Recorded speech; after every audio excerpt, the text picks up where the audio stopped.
Capítulo 1. Max. O vinho nunca teve um gosto tão amargo na minha boca antes. A mulher à minha frente jamais foi tão desinteressante, porque tudo o que queria era olhar para a cara do homem que fazia Micaela Torres sorrir daquele jeito. Tudo que aquela desgraçada sabia fazer era me recriminar. Para ela eu trabalhava errado, decidia errado, andava errado e até respirava errado. Uma vez ela criticou o meu modo de comer um sanduíche na minha própria sala, enquanto trabalhava 15 horas por dia para cumprir todas as suas pautas. Quando por algum motivo tinha que ir até a sua sala, o que encontrava eram as grossas armações dos óculos pendendo sobre o nariz, enquanto os olhos brilhantes me acusavam de coisas que nem sei se havia feito. O cabelo sério partido ao meio, preso num rabo de cavalo baixo, só não era mais frio que o conjunto social, bem mais sério, que usava dia após dia, e que dava vazão a toda a expressividade e entusiasmo que só a paleta de cores cinza-morte pode oferecer. Minto. Existia sim algo mais frio. O toque-toque de seu salto ecoando em todas as direções desde que ocupou a sala ao lado da minha. Eu nem sabia que aquela diaba poderia sorrir, e agora a via à distância, vestindo vestido de alças delicadas. Não. Tinha que ter algo errado. Pessoas com câmeras poderiam entrar no salão do restaurante a qualquer momento gritando que aquilo era uma piada, e ela automaticamente reaveria a carranca habitual. Mentalmente enumerava tudo o que tinha de errado naquela cena. Sorrisos, os ombros aparecendo, colar delicado de flores, cabelo solto, ondulado e comprido, nada de óculos. Torres era bonita, bem bonita. Em algum momento, nos últimos 12 meses, até cheguei a pensar que aquela mulher usaria para dormir um modelo de moletom dos ternos que exibia no escritório. Isso ou uma camisa de força com padrão de listas tão ao seu gosto. 12 meses reunido com aquele pequeno chihuahua bradando na minha cabeça. E aparentemente ela estava bem com isso. Saí da mesa rumo ao bar. Precisava de algo mais forte que aquele vinho. Algo que queimasse minha garganta a ponto de abafar o grito de revolta que minha vida se tornou. Todos sorriam confortáveis nas suas vidas perfeitas, enquanto me sentia definhar por dentro. Tanto homens endinheirados quanto aqueles que não têm um centavo, a falta de objetivos destrói da mesma maneira. Naquele momento me sentia oco, corroído, um sentimento comum na minha existência. Não havia um único cenário da minha vida que tivesse prazer em viver. Máximos de Andrade, herdeiro de um império no melhor estilo pacote completo, definhava dentro de um terno muito caro, uma redoma de ouro, uma alma vazia. Vê-la ali, sorrindo, animada e iluminada, reacendeu minha depressão. Afinal, pensei que ela poderia ser minha versão feminina, mas não. Estava sozinho na minha dor. Ela tinha uma vida dupla e numa delas parecia ser feliz. Eu não tinha uma vida dupla. Eu me sentia um miserável na minha própria pele por todo o tempo e em todo lugar. O primeiro gole de uísque atravessou minha garganta e me acalmei. Era como sentir um carinho invisível feito de entorpecimento, que em seguida dava lugar a todo o caos que carregava em mim. Você é um bêbado miserável. Essa foi a frase que encerrou minha noite, cuspida da boca de Judy, que me deu um sonoro tapa em seguida. Não me lembro do que disse, nem o modo como falei, mas a expressão da mulher era raivosa. Acho que queria reatar o namoro que tivemos. Fazia tanto tempo, só me lembrei dela quando li sua mensagem na semana anterior. Depois dessa noite, ela deve ter uma certeza, que foi um erro investir tempo me procurando. Era o caso perdido que meu pai e irmão faziam questão de apontar a todo momento. Por isso contrataram Torres, por isso queriam me manter sob vigilância e rédea curta desde que saí da reabilitação.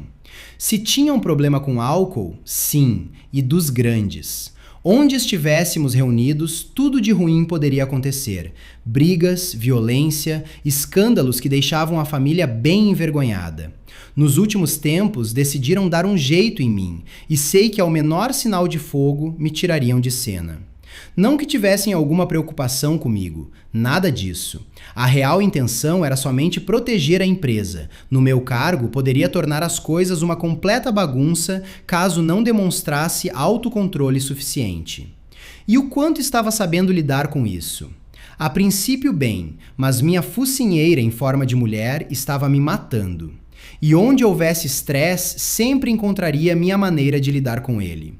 Ela tinha um jeito ímpar de tratar as coisas. Era brilhante no quesito organização, mas um pouco rígida.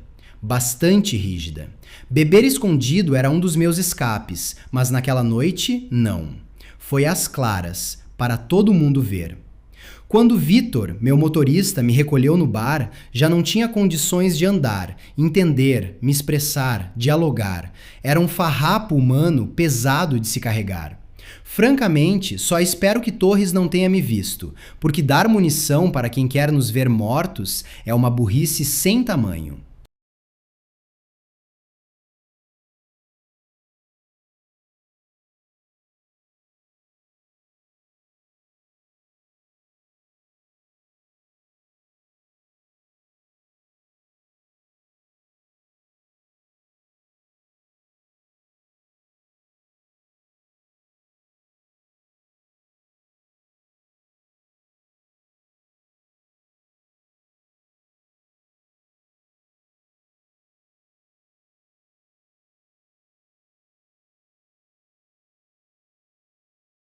Bel.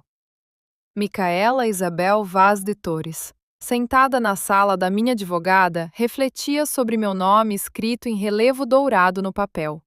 Minha mãe, Mariana, tinha o maior orgulho de ter encaixado o nome da minha avó bem no meio do meu, Isabel Vaz, e por isso ela só me chama de Bel. Também herdei o apelido da velhinha carrancuda que me ensinou a bordar aos 7 anos de idade. Torres era o sobrenome do meu pai. Senhor Raul Sobrinho Torres era de uma abastada família do interior de Minas Gerais.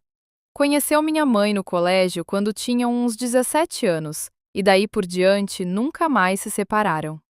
Quando decidiu que iria se mudar para São Paulo para estudar, veio seguido por ela, que também se formou e sempre trabalhou como assistente social. Enquanto ele desistiu de seguir a carreira rural de sua família para se formar em engenharia. Assim, me tornei filha única de um casal que sempre valorizou demais os estudos. Eram assim que se expressavam sempre que pontuavam o que esperavam de mim. Nossa família era privilegiada em muitas coisas, sempre estudei em boas escolas, nunca nos faltou o que quer que fosse. Tranquilidade era a definição do que vivi na minha infância, adolescência e, de certa forma, vida adulta. Micaela, está tudo bem? Despertei. Está sim. Sorri sem graça para a mulher à minha frente. Andréa não era só minha advogada, era uma amiga. Uma boa amiga. Daquelas que sempre busca meios de resolver os problemas que vão surgindo. É como sempre dizia, se você tem 35 anos e nunca teve problemas com a justiça, você não sabe o que é ser adulto. Mas naquele dia queria somente me entregar o convite do seu casamento. Talvez esse evento é que tivesse me despertando tantas reflexões. Casamento era uma palavra morta para mim. A Micaela que despertou após o divórcio foi a que se importava mais com a carreira do que qualquer outro fragmento de vida. A não ser minha família, depois dela, só o trabalho. E ponto final. Mesmo que para isso tivesse que lidar com ricos de verdade, e grande parte deles babacas de nascença. Mimando uns e com vontade de matar outros, mas sempre com um sorriso no rosto e salto alto que me garantisse o mínimo de imponência frente aos machos que tinha que enfrentar. Fui contratada com uma missão específica e sigilosa pela INK Gold Limitada. As palavras domar, por freios, segurar a onda, medir poder, calar a boca, encobrir escândalos, entre outras, não foram usadas, mas era exatamente o que meu chefe pediu para fazer com seu filho mais novo. Meu pupilo queria ver a cara dele se soubesse que o considerava assim. Max de Andrade. Era a recomendação quase única de seu pai, Sr. Georges Moura de Andrade, meu chefe supremo. As pessoas para quem escolhi contar sobre esse trabalho diziam: mas por que se submeter a isso? Você é tão competente, poderia arrumar outra posição mais confortável. Sim, eu sei. Mas os cargos para os quais me candidatei davam uma projeção inferior a esse. A INK Gold poderia ser minha porta de retomada à minha carreira, praticamente abandonada depois de 6 anos, um casamento e 2 filhas. Por sorte, nunca fiquei realmente parada. Me movimentei nas redes sociais, me mantive em alta no mercado, e minha imagem de autoridade foi o suficiente para atrair a atenção do Sr. Georges. Afinal, meus muitos anos de estudo, 2 graduações, MBA e mestrado em gestão estratégica, estavam me valendo alguma coisa. Sem falar que eu nunca fui de dizer que não sabia das coisas, não é mesmo? Se eu não sei, trato de procurar saber. A vida é dinâmica demais para a passividade completa. O cargo em si era brilhante, lindo, criativo, o único mas. Odeio quando tem um mas. Era o pirralho mimado filho do patrão, que mesmo em pé de igualdade comigo na empresa, achava que podia mandar sozinho. Machista idiota. É claro que chegar no trabalho em plena quarta-feira deveria ser algo bem comum. Acontece que vi Max bebendo no bar do restaurante, acompanhado de uma mulher loira, enquanto jantava com Igor na noite passada.